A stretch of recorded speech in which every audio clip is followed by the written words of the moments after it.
CNT act का उल्लंघन, 40 साल बाद प्रशासन का बड़ा एक्शन, 13 घर ध्वस्त।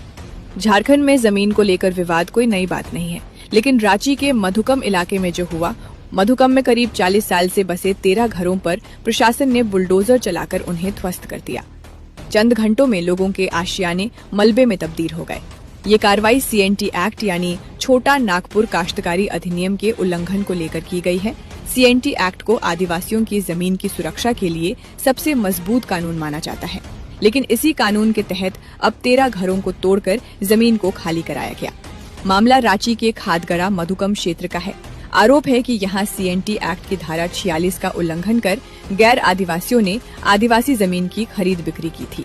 इसी मामले में कोर्ट ने आदेश दिया था कि जमीन पर दखल दिलाया जाए और उसे उसके वास्तविक मालिक महादेव उरांव को वापस सौंपा जाए। कोर्ट के आदेश के बाद प्रशासन ने कार्रवाई करते हुए 13 घरों को ध्वस्त कर दिया और जमीन को खाली कराया। जब महादेव उरांव ने 1990 के दशक में इस मामले को लेकर केस दर्ज कराया था, तब यदि समय पर फैसला आ जाता तो आज इन परिवारों की दूसरी पीढ़ी सड़क पर खड़ी होने को मजबूर नहीं होती। मधुकम का ये मामला अकेला नहीं है। रांची से लेकर जमशेदपुर और धनबाद तक हजारों घर ऐसे हैं जो सीएनटी एक्ट और एसपीटी एक्ट के विवादों में फंसे हुए हैं। झारखंड में जमीन की खरीद बिक्री में लगातार नियमों की अनदेखी होती रही है और कई मामलों में भू माफिया जमीन बेचकर निकल जाते हैं, अधिकारी समय के साथ बदल जाते हैं और असली जमीन मालिक वर्षों तक न्याय के लिए भटकते रहते हैं।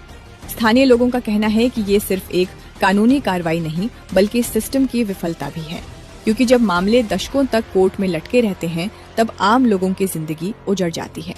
विशेषज्ञों और सामाजिक संगठनों का कहना है कि झारखंड में सीएनटी एक्ट और एसपीटी एक्ट के उल्लंघन से जुड़े मामलों की गंभीर जांच होनी चाहिए और ऐसे मामलों में 5 साल के भीतर फैसला कर कार्रवाई सुनिश्चित की जानी चाहिए। उनका मानना है कि अगर समय रहते जमीन की सुरक्षा नहीं की गई तो आने वाले वर्षों में आदिवासी समाज अपनी ही जमीन पर भूमिहीन होने की स्थिति में पहुंच सकता है।